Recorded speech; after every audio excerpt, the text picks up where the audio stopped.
오늘 강사님은 지혜숲 본사 교재개발자시고 지혜숲 사그룹교육연구원 대표 강사예요. 자, 박예진 원장님입니다. 박수로 맞이하겠습니다.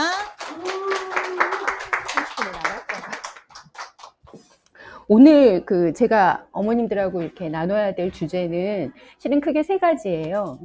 첫 번째는 10대를 사춘기라고 사실은 부르고 싶지는 않은데요. 사춘기 하면 뭐 질풍노도, 그 다음에 어머님들의 과거들, 뭐 이런 것들이 떠오르시잖아요. 근데 원래 사춘기가 갖고 있는 뜻을 아시나요? 원론적인 어원을 말씀드리면 생각의 봄입니다. 생각이 활짝 꽃 피어나는 시기라는 거죠. 네, 그 다음에 두 번째는 강의에서 뺄까도 생각을 했지만 사실은 이거 아이들이 건너야 될 바다죠. 그리고 저희들은 아이들의 조력자고요. 노까지는 못 되더라도 앞에서 이렇게 얼쩡거리면서 방해하는 상어는 안 돼야 되겠잖아요. 그래서 지금 현재 4학년까지 해당될 수도 있고 5학년부터 해당될 수도 있는데 현행 중2부터 그 다음에 5학년까지 아이들이 앞에 닥쳐서 애들이 탐험하고 항해하고 그 다음에 알아보고 자기들이 바라는 큰 물고기를 낚아야 하는 그런 바다인 2025년에 고교 학점제, 그 다음에 고교 내신의 변화, 그 다음에 2028년에 수능의 변화에 대해서 말씀을 좀 드릴 거예요. 이 학원의 느낌이 폴폴 나죠. 그러나 다른 의미로 좀 받아들여 주셨으면 좋겠고요. 그 다음에 가장 중요한 포커스죠. 그것하고 연동돼서 애들이 중1이 돼서 중2까지 지혜숲에서 어떤 공부를 하고 어떤 에세이를 발표하고 어떻게 성장하는지에 대한 안내를 잠깐 드릴 겁니다. 6학년 아이들 초등의 최고학년이에요. 어쩔래가 아니라 거기까지 올라온 거 축하해줘야 되죠. 격려해줘야 되죠. 그리고 빛나는 중등 생활을 시작하는 그런 과도기에 있는 그게 지금 중등 아이들입니다. 여기 5학년 어머님들도 계시겠지만요. 그래서 지금부터 개학할 때까지 아이들 지긋한 눈으로 바라봐 주면서 여기까지 와서 너무 대견하다 이렇게 생각해 주시고요. 아프니가 항해할 바다는 빛날 거야. 태양이 비칠 거야. 이런 좋은 에너지 주셨으면 좋겠어요. 올해 4월에 중1, 지혜숲 중1 아이들을 모셔서 지숲데이를 열었거든요. 그러면 한 팀 아이들이 아니니까 서로 잘 모르겠잖아요. 그런 아이들이 시간이 되는 대로 한 15명, 20명가량 모여서 지숲데이라는 거를 열었었는데 제일 처음 테마가 이거였어요. 닉네임이 적힌 쪽지를 뽑아요. 뽑아서 자기 짝을 찾은 후에 2인 1조가 돼서 각자 인터뷰를 하는 거죠. 그런 다음에 앞으로 나와서 이렇게 여러분들이 모르는 낯선 존재들이 바라보고 있는 앞에서 내 2인 1조가 된 내 짝을 소개하는 시간이었어요. 그런데 정말 놀랍게도 너무너무 당당하고 솔직한 거예요. 너무너무 활발하고 밝고 명랑한 거예요. 재밌는 예를 들어드릴게요. 자, 지능을 이렇게 동원해 보세요. 제비라는 닉네임을 뽑은 아이는 누가 짝이었을까요? 흥부. 네, 맞아요. 봄, 철새 이런 거 떠올리실 것 같아서 네, 그런 인문학적으로 저희는 놀아도 놀아요. 사실 저렇게 밝고 명랑하고 더할 나위 없이 신선한 이 아이들을 얘기하는 10대의 책들을 읽어보면 그렇지 않은 경우가 굉장히 잦죠. 정황의 시기, 질풍노도와 방황과 단정적인 어투의 시기. 그 다음에 또 어머님들이 더 걱정스럽게 하는 건 뭐냐면요. 건너 들려오는 얘기들이에요. 한때 빛나는 성취도와 탁월한 모범적 태도로 타인의 부러움을 샀던 모 학생이 중학교에 올라가자 달라졌다더라. 자, 이유를 파악하려고 하죠. 게임에 빠졌을까? 갑자기 여자친구를 사귀었을까? 아니면 친구를 너무 좋아하게 됐을까? 그래서 급 두려움을 느낀 어머님들이 특단의 조치를 내리십니다. 그게 뭘까요? 그렇습니다. 빡센 그리고 관리를 잘 해주는 그런 학원을 찾기 시작하죠. 그게 잘못된다는 건 아닙니다. 그러나 근본적인 해결은 아니라는 거죠. 그건 부글부글 끓어오르기 시작하는 드디어 자신의 욕구와 자발성을 엄마로부터 벗어나 내 세계를 더 센 뚜껑으로 눌러버리는 거잖아요. 자, 그렇다면 그렇게 누르려면 그 외에 그 아이가 자신의 부글부글 끓어오르는 증기를 표출할 수 있는 어떤 통로, 그런 것들은 필요하겠죠. 저는 감히 말씀드립니다. 중등이 돼서 지혜숲은 더더욱이나 필요한 그런 환풍구의 역할을 한다고 말씀을 드려요. 10대, 그러니까 생각해보면 사춘기가 돼서 아이들이 이렇게 달라지는 변화들을 보면 그 아이들의 자기 그 충동성, 그 다음에 즉흥성. 언어들이 또 짧아지기 시작하잖아요. 응, 아니? 괜찮아, 됐어. 아, 몰라! 왜 이렇게 단답형으로 변하는 걸까요? 만 12세, 13세, 그러니까 중1, 2? 이 정도가 되면 과학적인 일종의 상식과 정보, 지식에 해당하기 때문에 아이의 뇌를 이해하기 위해서라도 조금 기억해 주셨으면 좋겠는데요. 그 나이대가 되면 우리 이렇게 여기를 이마엽이라고 하죠. 전두엽이라고도 하고요, 한자로. 자, 이 영역은 어떤 부분을 담당하냐면 자기조절, 그 다음에 합리적 문제 해결, 너무 좋은 말이죠. 자기조절과 합리적 문제 해결이란, 게다가 자기성찰. 너는 어떻게 너를 그렇게 모르니 할 때 사용하는 그 자기성찰. 그거를 담당하는 전두엽의 신경세포, 뇌세포죠. 뇌세포가 2배로 는다 그래요. 근데 사실 생각해 보세요. 여기서 조금 이상하지 않나요? 충동 조절을 담당하고 합리적 문제 해결을 담당하고 자기 성찰을 담당하는 우리 이 이마엽, 전두엽의 뇌세포가 2배나 느는데 왜 아이들은 그렇게 저항하는 태도와 단답형 답을 얘기하는 걸까요? 사실은 아이러니하죠. 그거 맞지 않는 거죠. 왜 그럴까? 전두엽의 뇌세포가 2배로 는다면 여기가 얼마나 복잡하겠어요. 그런데 이게 다른 부위의 뇌세포하고는 아직 연결 중인 거예요. 예를 들어서 그 시각을 담당하는 후두엽, 그 다음에 청각을 담당하는 측두엽, 그 다음에 언어를 담당하는 이쪽의 베르니케 영역하고 한참 연결 중인 거예요. 그러니까 얼마나 퓨즈가 나갔다가 끊어졌다 하겠어요. 얼마나 엄마하고 약속하고 깜빡깜빡 하겠어요. 준비물 안 챙겨가고 아 맞다 하겠어요. 이 시기가 그런 시기입니다. 그러면 어떤 대안이 필요할까요? 이 시기는 오히려 그래서 이 연결을 추구하고 있는 시기이기 때문에 이 애가 어떤 텍스트를 접하느냐 혹은 누구를 만나느냐에 따라서 뇌 과소성, 뇌 활용도라고 하죠. 그게 어마무시하고 무궁무진하게 발전할 수 있는 가능성을 가지고 있는 시기라고 해요. 그러니까 내 아이가 보이는 그 깜빡깜빡은, 내 아이가 보이는 단답형 대답은 머릿속에 있는 이쪽, 자, 자기 충동을 조절하고 합리적 문제를 해결하려는 이쪽 뇌의 세포와 그 다음에 다른 뇌 영역이 열심히 서로 만나려고 애쓰고 있는 그런 기간이라는 거죠. 그런데 야, 너! 이리 와봐. 이제 이 순간에 이렇게 퓨즈가 한번 딱 나갔다가 다시 붙고 뭐 이런 거겠죠. 그래서 그 정도는 이제 아이들이 갖고 있는 어떤 특성이라고 알아주시고요. 아이들이, 중등아이들 엄마 앞에서는 굉장히 당당한 척하고, 그러니까 내가 알아서 할게 이런 분위기잖아요. 아무 걱정 없는 척하죠. 철없는 척하죠. 그런데 속 깊은 고민들은 다 있습니다. 단지 엄마한테 그걸 말하지 않을 뿐이죠. 왜 엄마한테 말하지 않는 걸까? 아이들은 에세이에 그것도 써요. 뭐라고 쓰냐면 엄마가 나보다 더 걱정하니까. 그렇게 써요. 화가 나서요가 아니에요. 나보다 더 걱정하는 모습을 보면서 더 깊은 수렁더미로 혹은 아빠한테 말하면 아빠는 그나마 조금 더 쿨하게 대답은 해주시는데 또 다르게 말하는 경우도 있어요. 아빠는 성급하게 대안을 내놓아 주시니까. 그리고 그래도 아빠는 좀 괜찮은 거. 그래도 너 알아서 해. 마지막은. 그렇게 얘기를 한다는 거죠. 자, 이제 고1이 돼서 자신이 원하는 삶을 살고 있는 제가 사랑하는 이응치읓군의 고1 때 노인과 바다를 읽고 쓴 에세이 한 편 보겠습니다. 나는 살라오에 빠졌다. 이번 주 내내 할 일도 무지 많을 뿐더러 잘 풀리는 게 없다. 수학이 방학 특강에서 내가 이유 없이 제명되어 겨우 손에 넣은 학원의 중학생 패권을 쥐고 있기 힘들어졌고 월요일엔 압출을 하러 가야 하며 갑자기 원격 수업이 화상 수업으로 진화해버렸다. 그리고 추상적인 표현이 넘쳐나는 시를 쓴 나머지 글을 어떻게 써야 할지 감이 잘 안 잡힌다. 나같이 불행한 이가 있기는 있었다. 노인과 바다의 노인이다.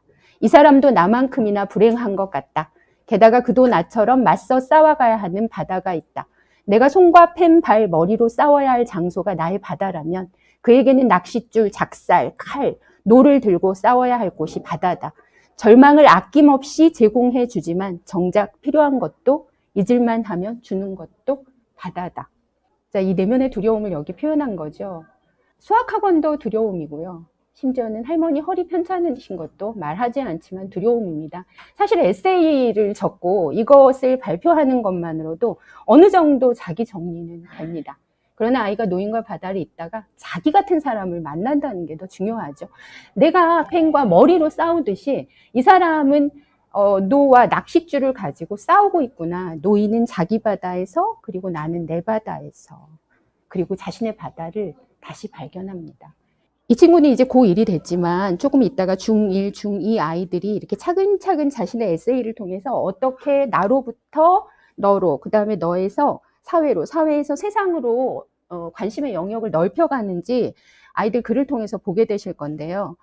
당장 우리 앞에 닥친, 우리 아이들이 탐험해야 될 바다가 있습니다. 2025년 고교 학점제죠. 저는 이거 한 번도 경험해 보지 않아서 2025년, 그러니까 지금 현재 초6이 중2가 되는 그 시기에 어떤 삶이 이 애들 앞에 닥칠지 모르겠어요. 하지만 무조건적으로 격려하고 지지할 겁니다. 제가 애들한테 종종 하는 말이 있어요. 요새 안 태어나서 너무 다행이야. 그러면 아이들은 웃습니다. 왜냐하면 애들은 이 말이 아이들에 대한 감탄이죠. 찬탄이고 존경이라는 걸 알아요. 나는 못 사는데 너희들은 살아내고 있구나. 어찌됐든. 그래서 이 말을 하면 너무 좋아서 배실배실 웃거든요. 1년에 한 번씩만 써요. 왜 중독되면 안 되니까. 고교학점제인데요. 고교학점제는 여기 나오는 문이과 공통과목 외에 일반 선택, 진로 선택, 융합 선택 중에서 몇 가지 과목을 뭐 3에서 5 정도 될 거라는 예상이 있는데요. 그걸 스스로 자기 진로에 맞춰서 선택해서 일정한 점수를 따야 고등학교를 졸업할 수 있는 그런 제도죠. 여기 문이과 공통과목하고 1학년 때 선택하게 될 일반 선택 같은 경우에는 수능 범위에 포함이 되고요. 진로 선택하고 융합 선택 같은 경우에는 수능에 포함이 되지는 않지만 고등학교 생활기록부에 세특이라고 있어요. 그 세특에 500자 정도 이렇게 이 애들의 이 진로 선택과 융합 선택 과목에서 시험을 지필을 보고 뭐 탐구 보고서를 내고 했던 것들이 쭉 이렇게 서술이 돼서 추후에 대학에서 이 친구들의 수능과 그 생기부를 참고할 때 진로 선택, 융합 선택 과목에 대한 어떤 발달의 상황이 이 아이들의 탐구 능력과 진로 역량을 판단하게 되는 굉장히 중요한 자료가 돼요. 그 정도 이해해 주시고요. 그 다음에 2025년이 되면 다시 또 고등학교는 내신을 개편합니다.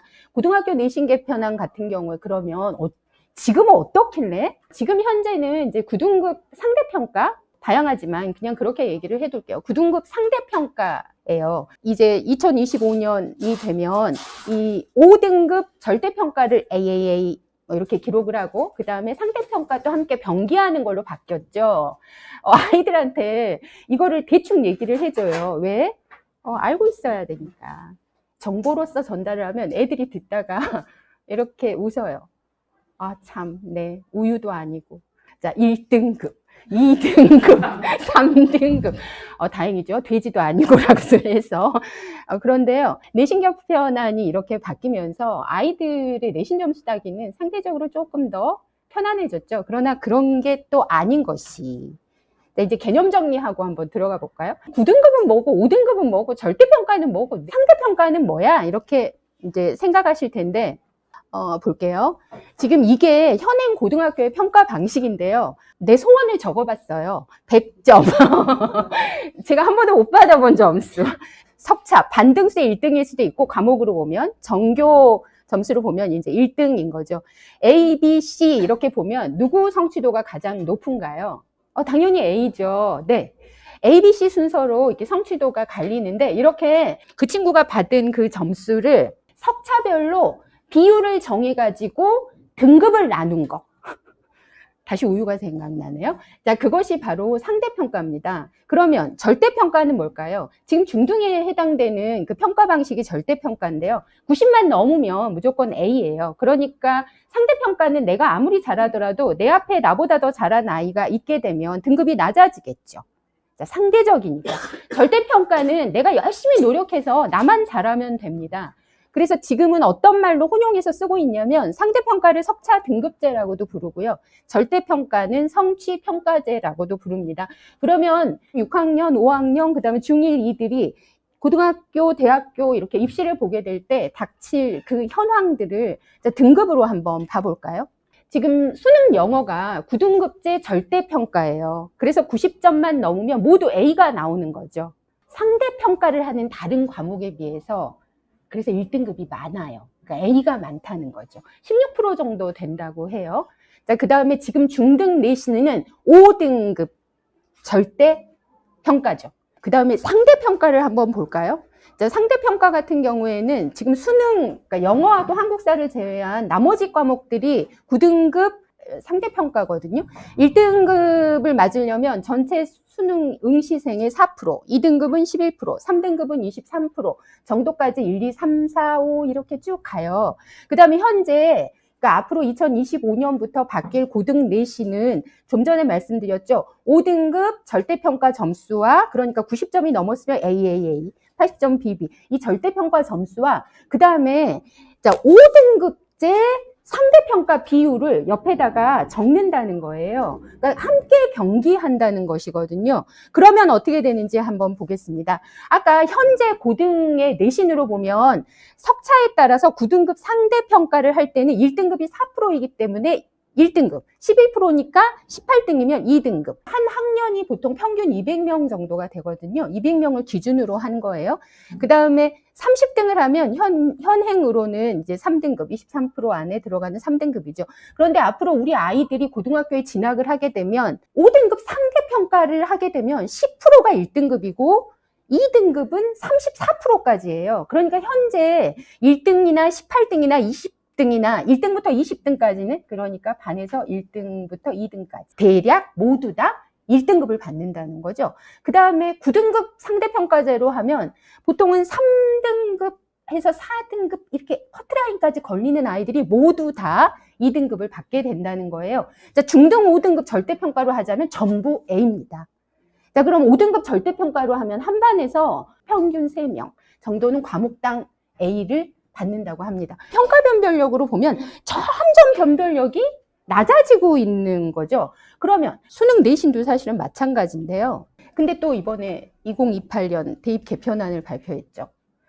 현재는 선택 과목을 하나, 둘, 셋, 네 과목 정도 선택을 해서 서로 다르게 또 시험을 보거든요. 국수, 사, 과, 영어 공통 과목에. 그런데 그걸 전부 다 없애버리고요. 문이과 공통으로 같은 시험을 치르게 했어요. 이과생들을 위한 미적분과 기하는 가능성이 좀 희박하다는 전문가들의 예측이 아직 있는데 그건 잘 모르겠고요.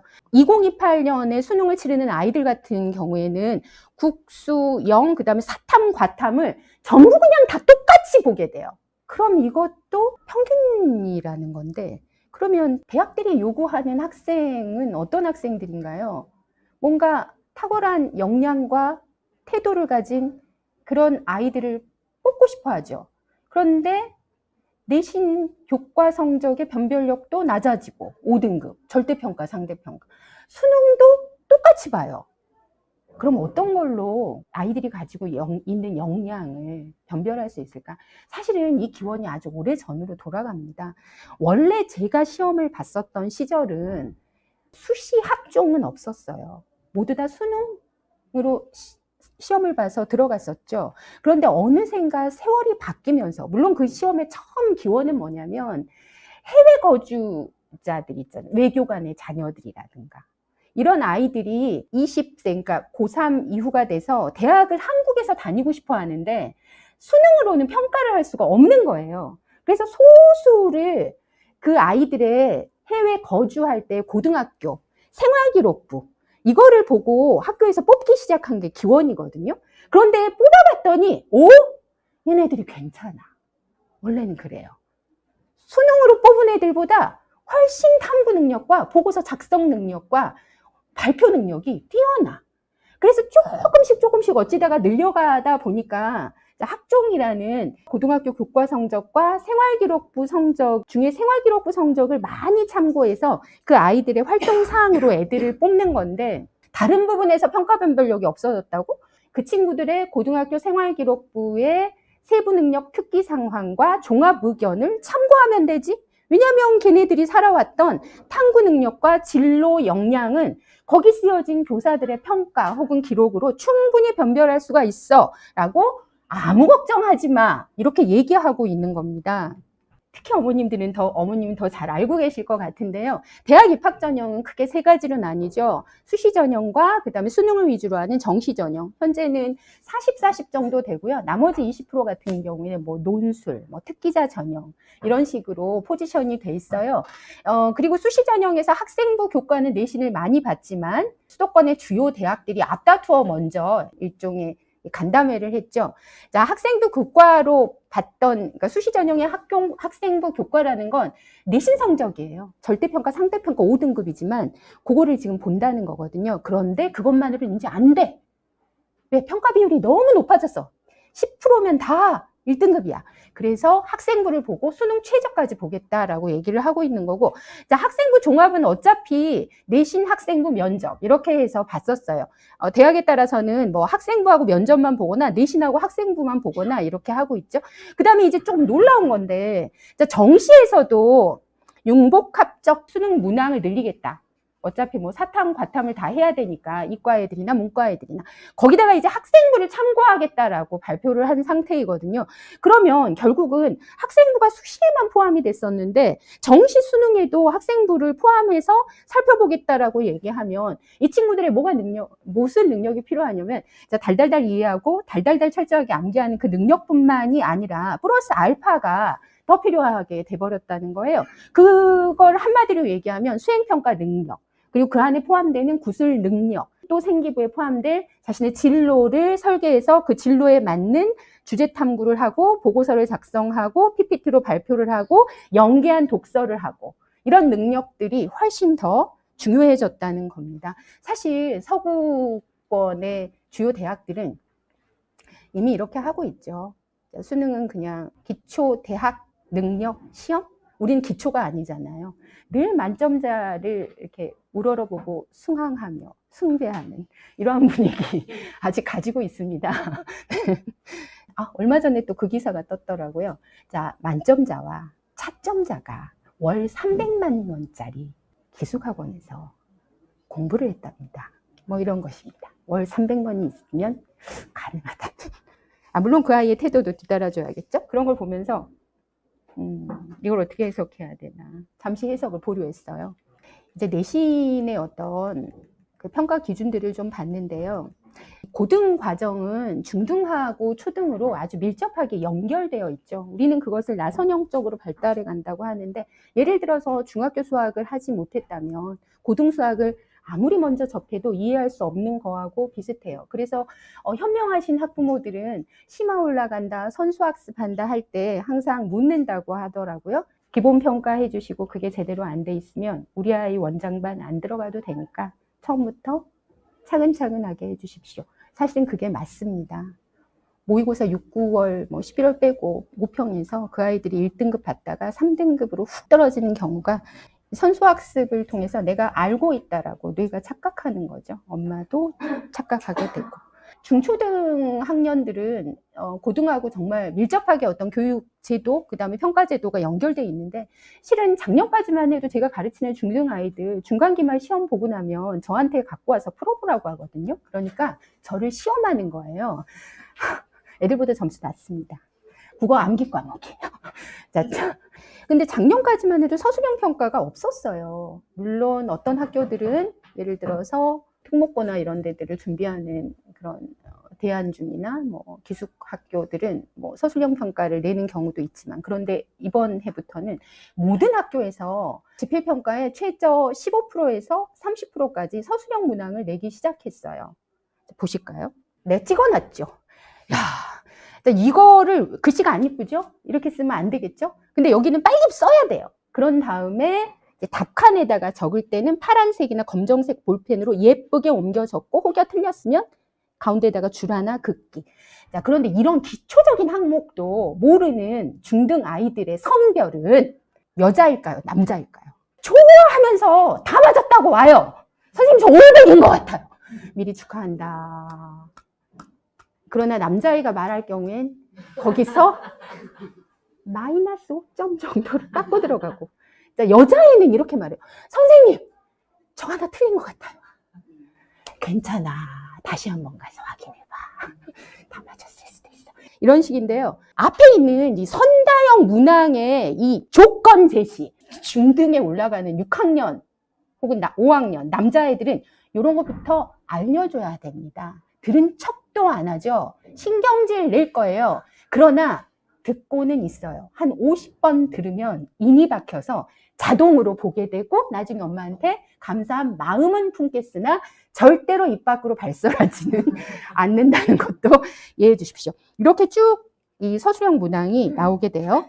중1 사회와 중2 국어가 있는데 사회 중1 이번에 중간고사 문항만 한번 봐볼게요. 자, 문화의 세계화가 문화 변동에 끼친 긍정적 영향과 부정적 영향을 한 가지씩 서술하고 문화 공존에 필요한 노력이나 태도를 서술하시오.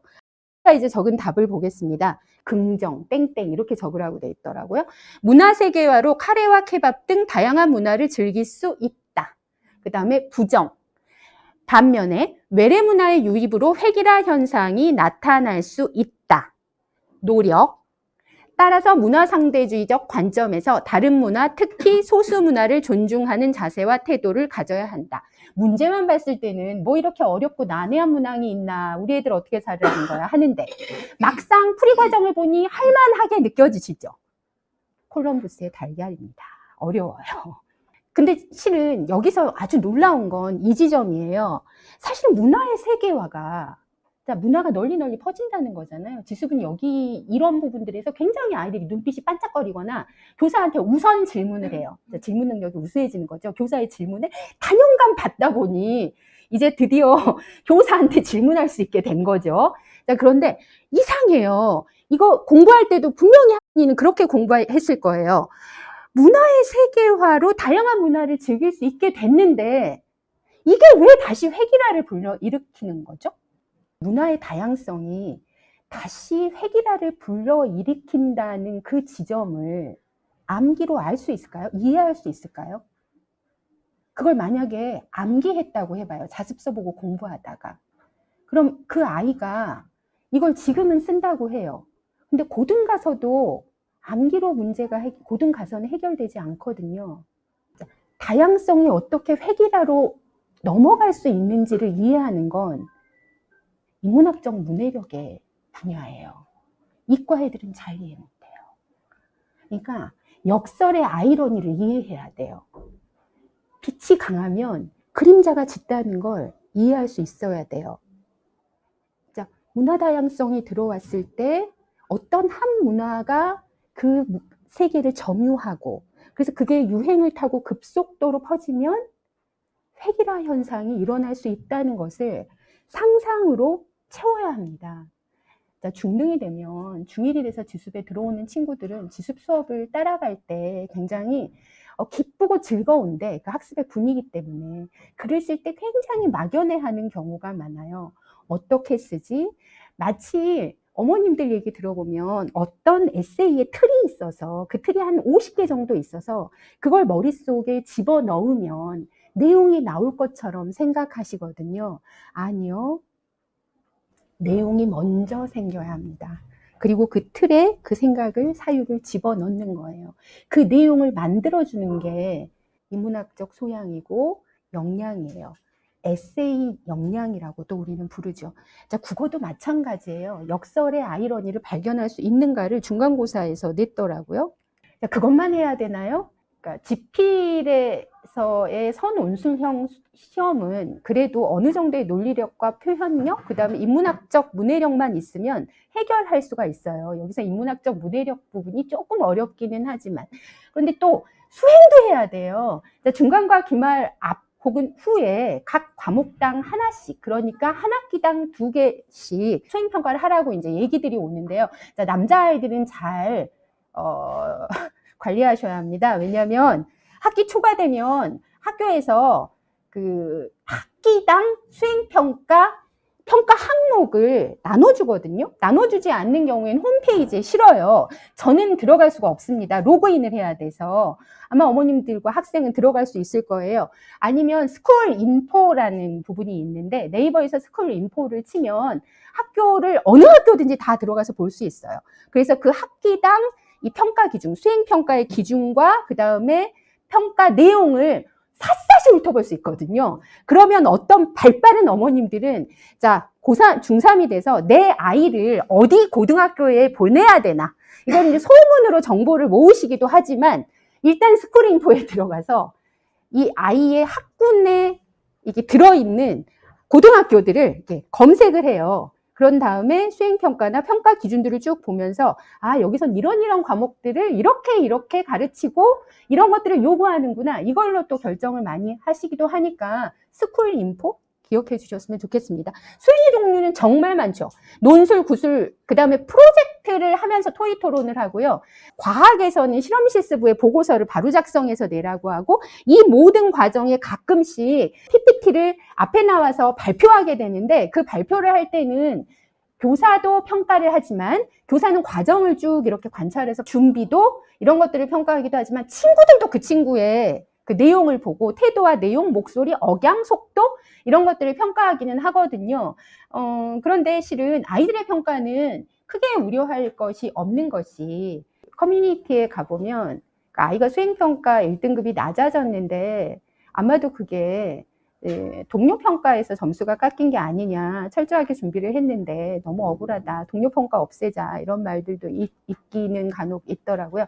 근데 실제로 아이들은 그렇지 않습니다. 제가 경험해본 중등의 지수 아이들은요 나에 비추어서 그 친구의 잘한 점을 찾아주고요 그 부분을 기억하고 내 것으로 만들기도 하고 그 다음에 부족한 부분은 아이가 스스로 알고 있을 거라고 믿고 기뻐하는 경향이 강해요. 아이들 친구 너무 좋아하죠. 집에 안 들어와서 탈이죠. 시험만 끝나면 나가서 안 돌아오죠. 얘가 어디 가서 뭐 하고 있나 걱정하지 마세요. 아마도 자기들하고 마음이 제일 통하는 친구랑 있을 겁니다. 그게 학교 현장이라고 달라지진 않아요. 기본적으로 어른들보다 아이들이 훨씬 더 연대의식이 강합니다. 너도 나처럼 힘들게 보고서 작성했겠구나. 그래서 이런 평가들이 이루어지죠. 중2 수행평가인데요. 기말 수행평가인데 서평 쓰기였어요. 서평을 쓰는데 과거와 지금 우리 아이들이 살아갈 미래의 수행평가의 어떤 기준이 매우 많이 달라졌는데요. 집에서 쓰는 수행평가가 사라지기 시작하고 있어요. 집과제로 내주지 않아요. 물론 양이 방대해서 막 5장, 6장 해야 되는 거는 이제 고등이 되면 그걸 준비해 오게끔 하지만 일단 중학교는 전부 다 학교에서 모두 수행평가의 종류들을, 요소들을 다 처리하도록 하고 있어요. 서평쓰기의 예를 들자면 10차시까지 배분이 돼 있죠. 1차시부터 10차시까지. 그러니까 국어시간 10번을 할애한다는 건데요. 자, 네가 원하는 책 한 권 골라와부터 시작해요. 그 다음에 질문 만들면서 읽기, 그 다음에 요약하면서 읽기, 그 다음에 더 중요한 건 이제 서평을 쓰고 발표를 하는 과정인데 거기에 조건 2개가 붙습니다. 자, 5가지 조건은 만족시킬 것. 필수 조건이죠. 그 다음에 나머지 4가지 조건 중에서 네 수준과 역량에 맞는 하나를 선택해서 그러니까 총 5가지 조건을 만족시키는 서평을 써서 제출할 것. 분량이 크게 정해져 있지 않아요. 요새는.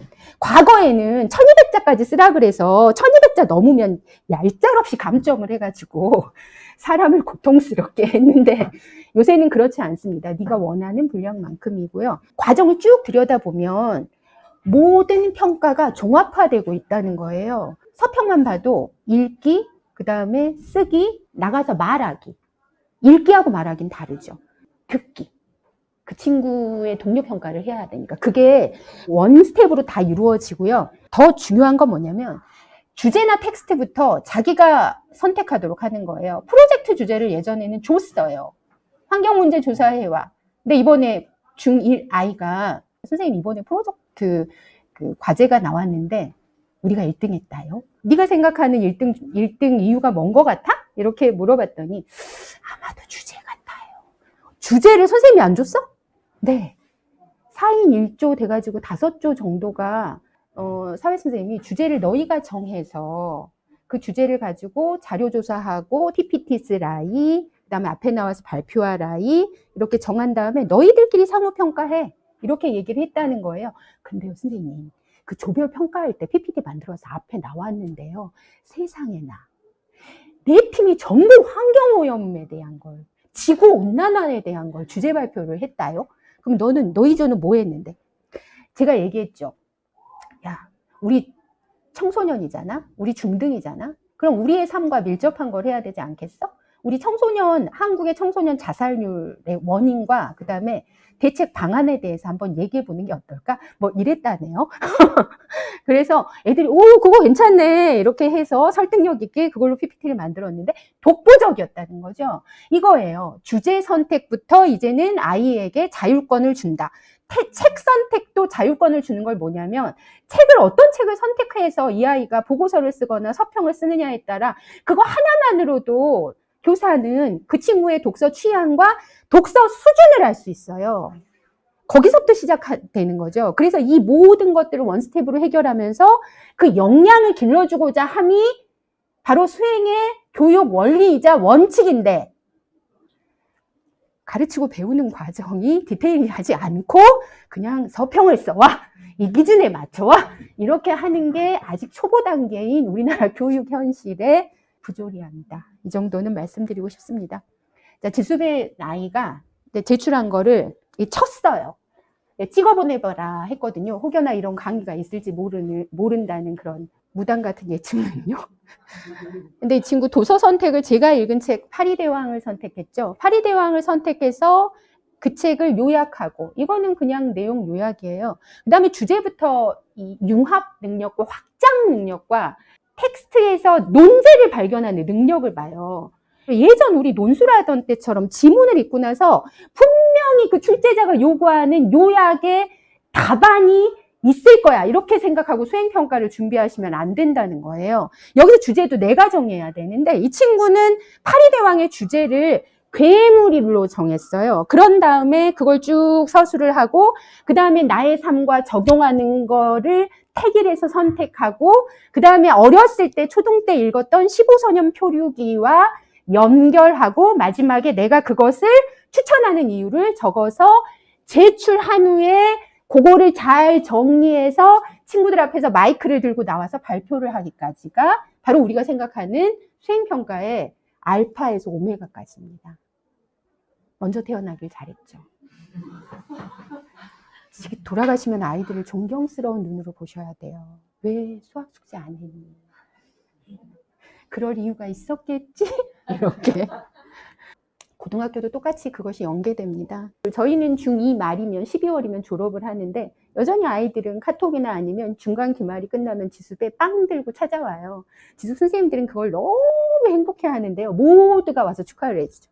누구 왔어? 이렇게. 이 친구는 지금 사탐 수행을 중1에서 지수배에서 읽었던 1984가 인상적이었나 봐요. 어떻게 얘가 사탐 수행을 1984하고 연결했는지 저는 오리무중이에요.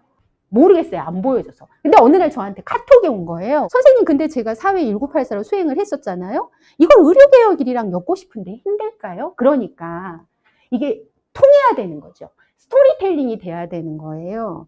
세특도 이렇게 쭉 읽혀야 되는 거예요. 술술술. 근데 이걸 알고 있는 거죠, 이 친구는. 그래서 자기가 지금 진로로 희망하는 계열이 뭐냐면 바이오 계통이에요. 바이오 의료, 바이오 약학 연구 이런 거 하고 싶어 하는 애라서 사회수행에서 어떻게 이거를 심화로 이어가지고 진로 영역하고 연계해서 1984를 의료 계통이랑 엮을 수 있을까? 있습니다.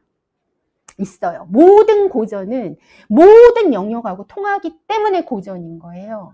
근데 거기서 어떤 탐구 주제를 뽑아낼 것인가, 이게 이 친구의 인문학적 소양인 거죠.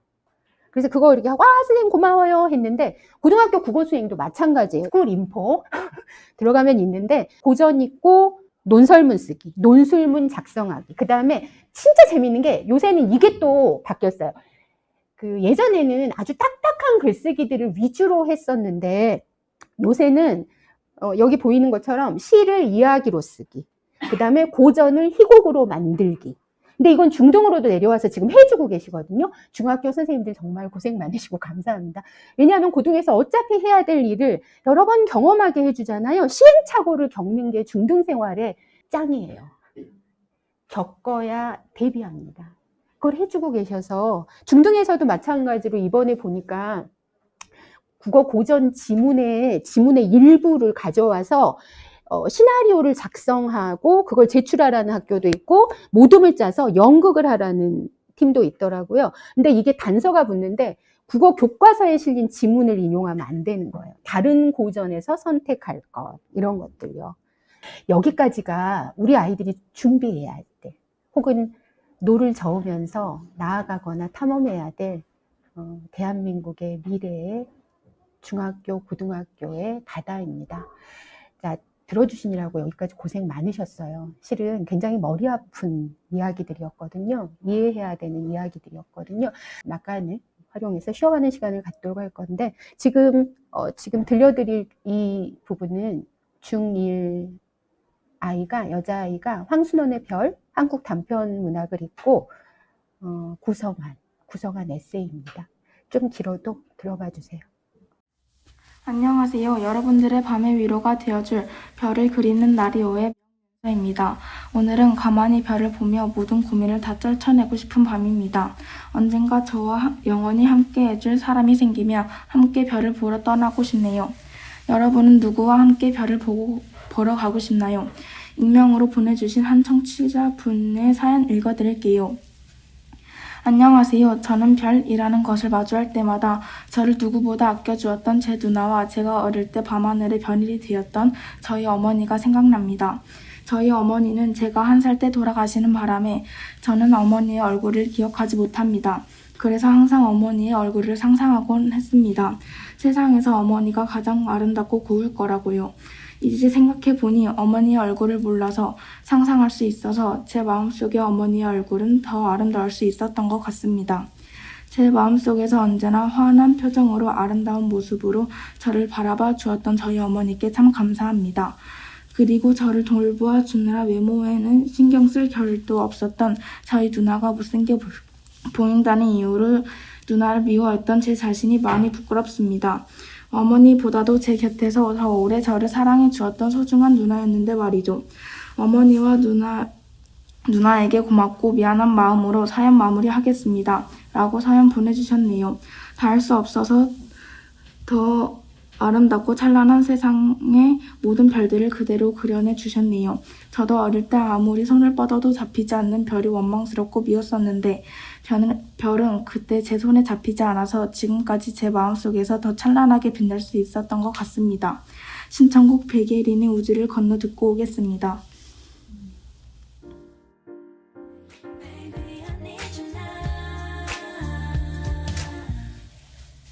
다음은 빈센트 반 고은님께서 보내주신 사연입니다. 안녕하세요. 화가 빈센트 반 고은입니다. 제 작품 속에서는 유독 별을 많이 찾아보실 수 있을 텐데요. 별은 제 작품의 대상이 될 때가 많습니다. 별은 그만큼 저에게 특별한 존재입니다. 여러분 모두 살아갈수록 소중한 사람들이 점점 아름다운 별이 되어가는 걸 느낄 수 있으실 거예요.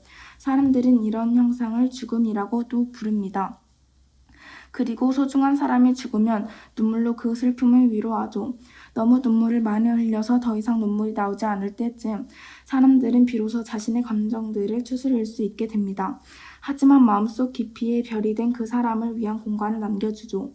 그러나 저는 사람들의 죽음을 꼭 슬픔으로 다스리지는 않아도 된다고 생각합니다. 죽음을 통해 밤하늘을 빛나게 해주는 아름다운 어둠의 길잡이가 된다는 것은 또한 기쁜 일이 아닐까요? 그래서 저는 앞으로 소중한 사람들의 죽음을 아름다운 어둠의 길잡이로 기억하려 해요. 여러분도 별이 된 사람들에게 어둠의 길잡이가 되어주어서 고맙다고 고마운 마음을 전해보세요. 라고 사연 보내주셨네요. 슬픈 일이 또한 감사하고 고마운 일이 될 수 있다는 작은 희망을 전해주셔서 감사합니다. 멋진 화가가 될 수 있도록 응원하겠습니다. 마지막으로 윤동주의 서시 들려드리겠습니다. 서시 윤동주. 죽는 날까지 하늘을 우러러 한 점 부끄럼이 없기를. 잎새에 이는 바람에도 나는 괴로워했다. 별을 노래하는 마음으로 모두 죽어가는 것을 사랑해야지. 그리고 나한테 주어진 길을 걸어가야겠다. 오늘 밤에도 별이 바람에 스치는다. 이상 윤동주의 서시였습니다. 단 하루 누군가와 함께 어두운 밤에 찬란하게 빛나는 별들을 볼 수 있다면 여러분은 누군가와 별을 보고 싶나요? 여유가 생긴다면 별을 보며 오해가 쌓였던 옛 친구와 오해를 풀고 소중한 사람에게 감사하다고 미안하다고 옆에 있어 주어서 고맙다고 전해보는 건 어떨까요? 지금까지 별을 그리는 라디오의 였습니다. 황순원의 별을 읽고 그냥 별에 관계된 모든 어떤 그 자료들을 취합해서 네가 라디오의 DJ가 되었다고 상상하고 시나리오를 작성한 다음에 녹음해봐. 음악 선곡도 네 맘이야.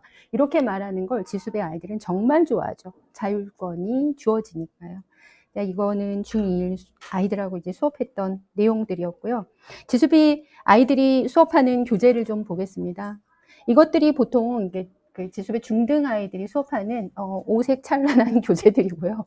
자, 그 내용으로 들어가 보게 되면 중1에는 그 문화와 문명, 미디어, 정치부터 경제 자본까지 그 사회 개념 사고력이라는 그 커리큘럼으로 수업을 쭉 하게 되고요. 그 다음에 중1은 한국 단편 문학하고 그 다음에 세계 고전을 병행해서 이렇게 수업을 하게 되는데, 예를 들어 사회개념 사고력을 보면 문화와 문명에서 아이들이 쓰는 에세이 탐구 주제는 문화 상대주의는 모든 문화를 평가할 수 있는 척도인가? 이거 가지고 에세이를 쓰게 돼요. 제가 애들이 제일 좋아하는 거, 자본. 물론 막스의 자본은 어렵죠. 하지만 애들이 가장 좋아하는 거, 마르크스의 자본, 나의 자본은 무엇인가? 뭐 이런 것들을 좀 써서 발표를 하게 되고, 이거는 이제 사회탐구는 결국은 고등학교 사탐, 그러니까 통합사회화의 주제탐구와 영역하고 연결이 좀 되는 부분들이 있어요. 그 다음에 애들한테는 좀 그런 얘기를 하지는 않지만 어머님들은 알고 계셔야 될 것 같습니다. 2학년이 되면 여전히 세계 고전인데, 뭐 이방인이나 혹은 그 호밀밭의 파수꾼 이런 것처럼 좀 부조리를 다루고 있는 현대 고전들을 주로 위주로 다루고, 더불어서 엔트로피, 패러다임, 빈섭판, 프린키피아, 아우라, 과탐이나 윤리철학에 해당되는 그런 비문학적 개념들을 접한 후에 에세이를 쓰는 과정들을 갔거든요. 지난주에 비문학에서 니체의 위버맨시 수업을 했어요. 최근이라서 따끈따끈해서 제가 기억이 잘 나서 그것을 어머님들에게 본보기로 좀 보여드리고자 가져왔습니다. 자, 지혜숲 수업은 원 스텝, 논스탑, 발음이 엉망입니다. 이렇게 이루어지는데 실제는 크게는 5단계로 나뉘어져요. 물론 5학년, 6학년 지금 지수를 다니고 있는 아이들은 이 스텝들이 굉장히 익숙할 거예요. 일단 선택된 책을 집에서 읽어와야 되는데 반드시 요일과 시간을 세팅해 주셔야 됩니다. 그래야 독서 루틴이 생겨서 아무리 바쁘더라도 책을 읽어내요. 책은 매우 중요합니다. 독서 루틴도 중요하고요. 자, 그 다음에 이제 돌아와서 지혜숲에 오게 되면 주요 내용을 그대로 따온 교재를 보면서 지문을 낭독하게 되는데, 자기들의 목소리로 돌아가면서 낭낭하게 낭독하는 거예요. 내 목소리 좀 괜찮지? 이런 식으로. 와, 너 오늘따라 왜 목소리가 그렇게 저음이니? 뭐 이런 식으로 얘기를 하면서 발표를 해요. 중등이 되면 몇몇 아이들은 말을 잘 안 하죠. 그걸 선택적 항구증이라고 하는데요. 그거 지혜숲에서 방지해 드립니다. 네. 지문을 낭독하면서 핵심 논제를 파악해요. 우리가 조금 이따 뭘 갖고 주제 토론을 해야 할까나 뭐 이런 거고요. 어떤 아이들은 더 앞서 나가죠. 거기서 자기 탐구 주제를 발견하기도 해요. 근데 그 탐구 주제가 주로 자기가 학교에서 중등에서 배우는 교과 과목하고 관련된 어떤 질문의 형태로 나와요. 나는 몰라. 왜냐하면 나는 중학교 사탐, 과탐을 모르거든. 뭐 물론 수학도 모르고 영어도 몰라. 그런데 애들이 이걸 질문을 하는 거죠. 지수배사의 분위기는 그래요. 질문을 하는 애들한테 박수와 아낌없는 호응을 보내주는 그런 분위기라서 탐구 주제를 발견하고요. 그 다음에 그것 중에서 몇 가지를 뽑아서 토론 토의를 하면서 매핑을 하죠. 머릿속에 이제 입력하는 과정을 가져요. 그리고 다시 집으로 돌아가서 지적 에세이를 작성하고 책 한 권을 읽고 다음 주에 와서 발표를 하면 친구들과 선생님이 그 친구의 글을 들으면서 피드백을 해주죠. 물론 자기평가도 이루어지는 게 중학생이 좀 되면 올바른 아이들은 집에서 퍼펙트하게 시간을 쫓기다 보니까 에세이를 일단 쭉 써와요. 특히 완벽주의자 아이들은 시간이 2시간가량 걸리는데요. 너는 도대체 언제까지 세워라 내워라 에세이 쓰고 있을 거니? 중1까지는 그런 얘기 네버 절대 하지 마세요. 2시간 걸려요. 한번 해보세요. 엔트로피로 글 써보시라고요. 집에서. 엔트로피. 하여튼 30분 만에 쓰고 나오면 다시 돌아보셔야 됩니다. 다시 들어가봐. 이렇게. 아니면 제가 관리하겠습니다. 지수배 선생님들이 관리할 건데 뭐냐면, 자, 대충 쓰는 습관은 아니함만 못합니다. 자, 이게 수행평가랑 연결되어 있기 때문이에요. 2시간 걸리고 3시간 걸렸던 애가 중2가 되면 1시간 걸려요. 고1이 되면 그 정도밖에 안 걸려요. 조금 더 걸려요. 왜? 어려워지니까. 수행평가의 난이도가. 그런데 요거를 대충 하다가 고등학교에 올라가서 좀 잘해보려고 해. 왜? 내 대입하고 직결돼 있어. 근데 안 되네? 날 새야지 뭐. 뭐 이런 거죠. 그럼 언제 지필고사 준비하지? 뭐 이런 거. 그래서 오래 걸려도 기다려 주십시오. 열심히 하고 있는 거니까. 자, 지지 2주 전에 수업했던 니체의 위버맨시입니다. 표지고요. 자, 지수분 늘 중등에서는 거기서 다루어야 될 어떤 텍스트, 그러니까 책이죠. 책하고 연계된 시를 먼저 낭송하고 시작을 해요. 품이 있죠. 간지나죠. 감사합니다. 그 다음에는 이제 돌아가면서 주요 지문들을 낭독하고, 그 다음에는 그 주요 지문들에서 이 확장하고 연계해야 하는 그런 부분들이 있을 거잖아요. 그런 부분들을 함께 읽으면서 이제 토론 토의하고 마인드맵으로 정리하기도 하는데, 여기는 지금 니체의 신은 죽었다. 그러니까 자라투스트라는 이렇게 말했다를 수학으로, 과학으로, 사회로 이렇게 연결한 건 아니고요. 니체가 다루고 있는 개념이, 그 개념이 이전에 철학자들이 얘기했던 개념과 충돌하는 경우가 너무 많아요. 비판하면서 개념을 새로 정립한 거거든요. 그래서 여기서는 융합과 연계를 니체의 첫 번째 사상 초임, 그 다음에 힘의 의지와 vs 대립하는 보존의 의지, 그 다음에 영원 회귀가 갖는 기존의 부정성과 니체가 얘기하는 긍정성, 이런 정도를 아이들하고 같이 이야기를 나눠요. 자, 마인드맵으로 정리를 했습니다. 처음에는 니체 하면 떠오르는 개념이나 느낌이나 낱말을 얘기해봐. 그래서 여기다가 자기들끼리 정리를 하고.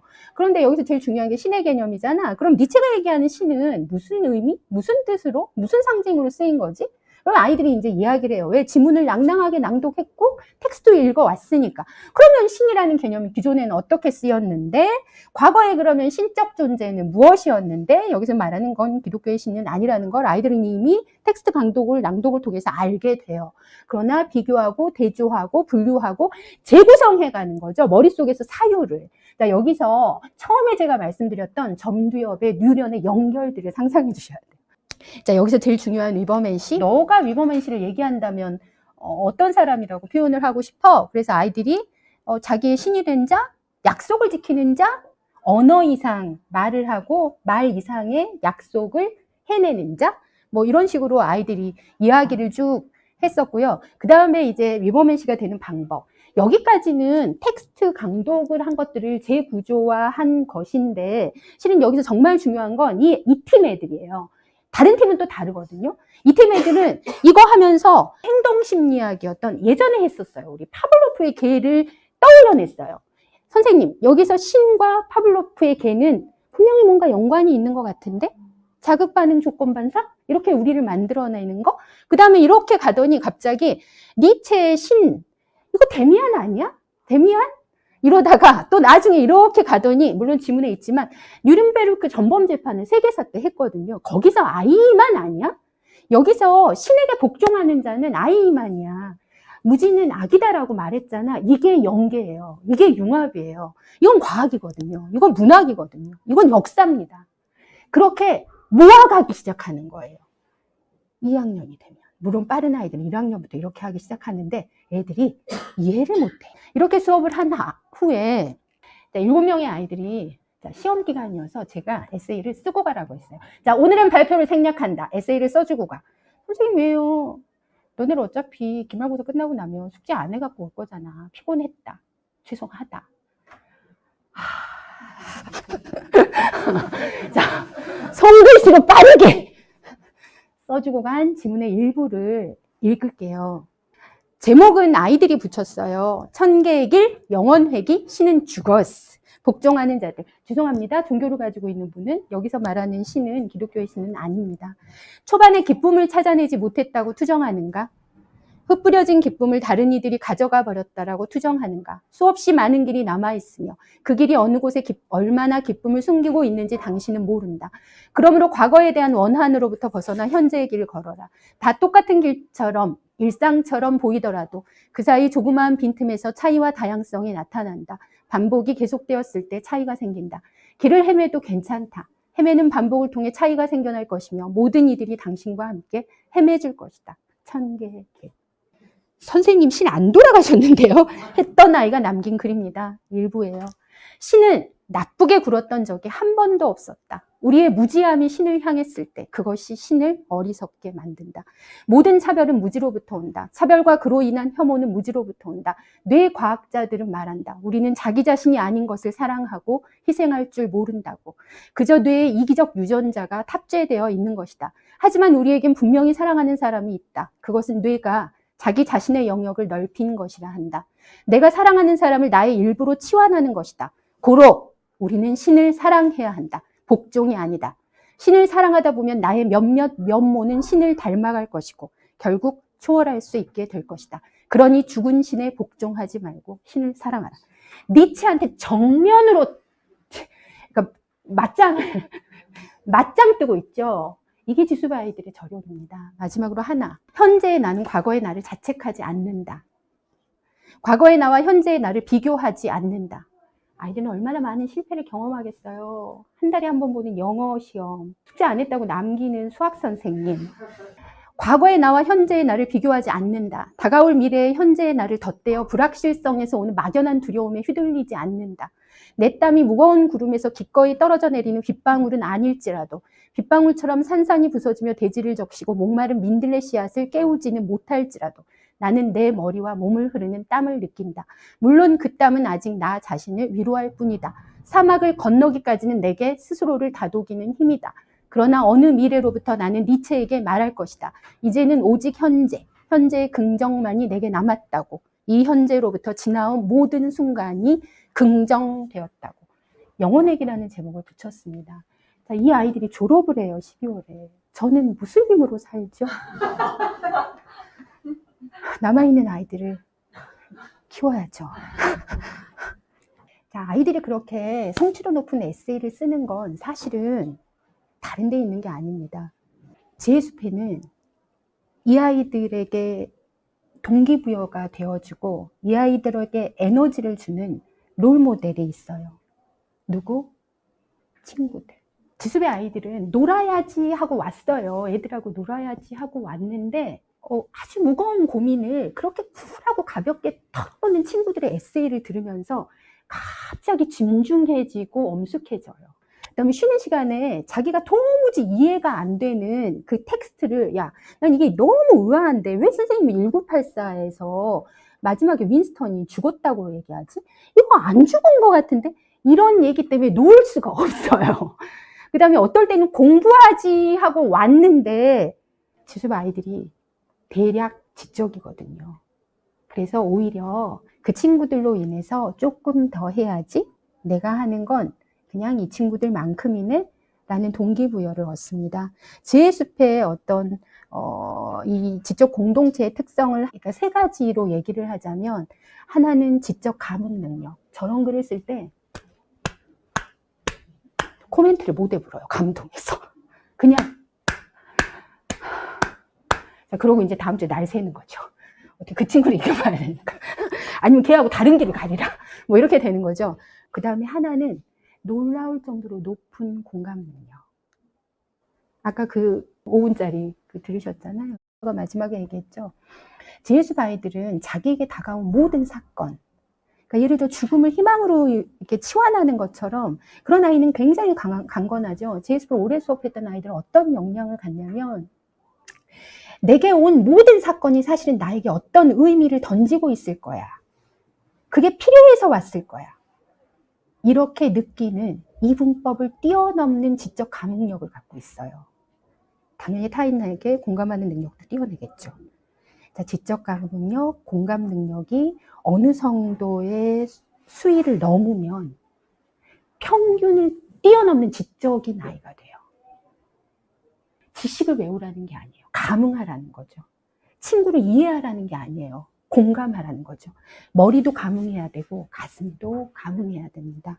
그것들이 하나의 팀워크를 이루면 사실은 저는 지적 감흥력이 학업 역량이고 공감 능력이 공동체 역량이라고 생각합니다. 고등에서 요구하는 이 모든 것의 베이스가 지적 감흥력과 공감 능력과 그 다음에 협업 능력, 공동체 능력, 그 다음에 함께 하려는 연대의식이라고 생각을 해요. 그 세 가지를 지수배 아이들은 오랫동안 경험하면서 왔어요. 제가 아까 전에 이 세 가지가 모이면 평균 이상의 지각이 형성된다고 말씀을 드렸었잖아요. 그 평균 이상의 지각을 갖고 있는 아이의 글 한 편 읽겠습니다. 지혜숲 아이들은 보고서나 PPT, 그 다음에 토론 모두 다 즐겨요. 그러나 진짜 지혜숲의 파워는 미세지각적 사고입니다. 감흥할 것, 공감할 것, 발견할 것.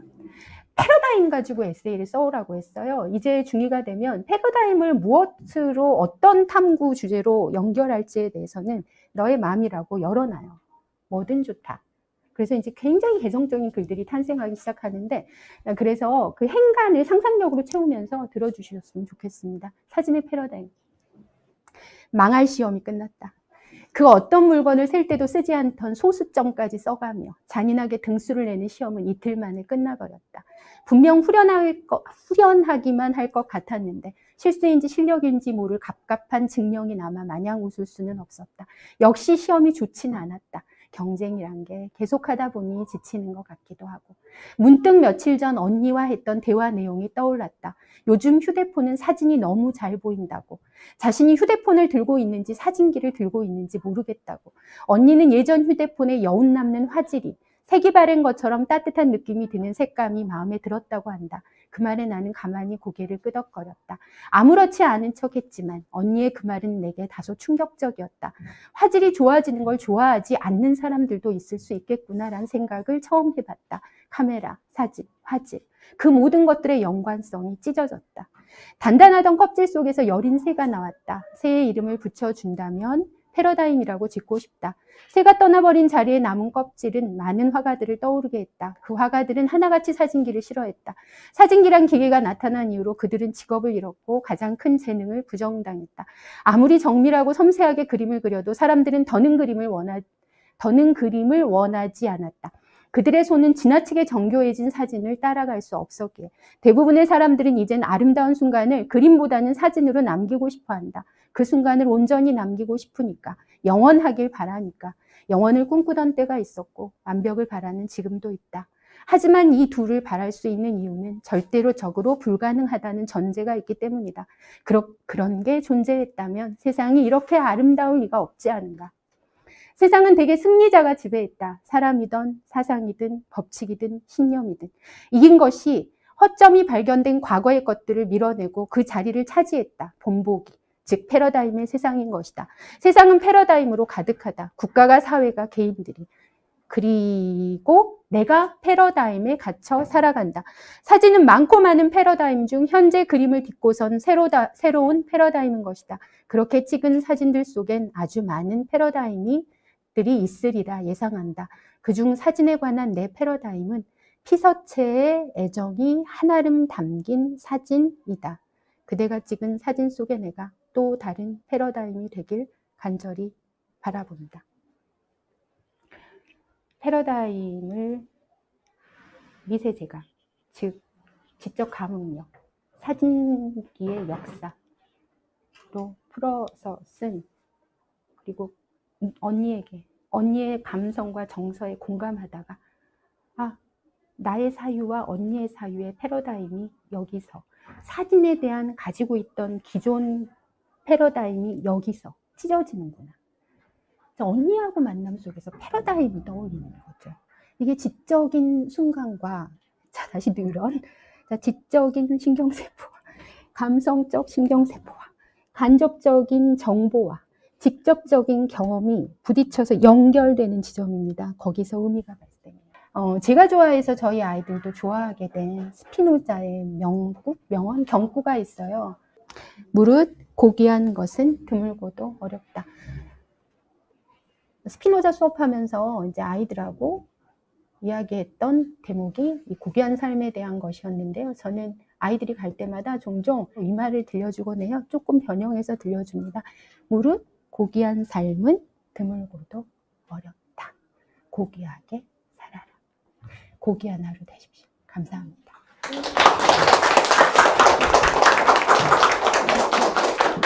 오늘 강연 들으면서 크게는 이제 두 가지로 좀 압축할 수 있을 것 같아요.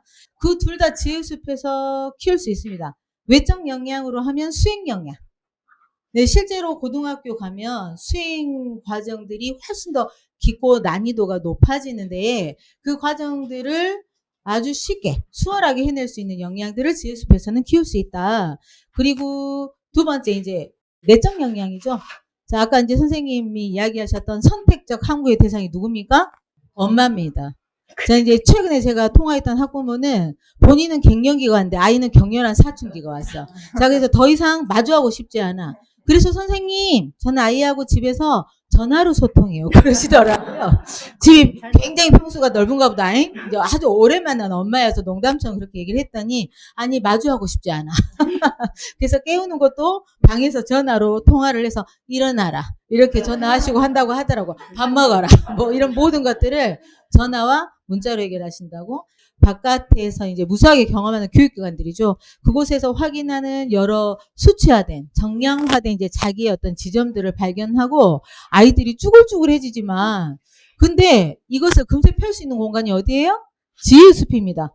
자, 나는 뭐든지 할 수 있는, 이후로도 가능한 존재라는 걸 확인할 수 있는 공간이 지혜숲이고, 자, 그 내적 역량이 바로 회복 탄력성입니다. 자, 그것을 키울 수 있는 곳이 지혜숲이다. 자, 이 두 가지 역량을 중학교 때 차곡차곡 축적해 간다면 또 고등과정이 그렇게 두렵지만은 않다라는 생각이 듭니다.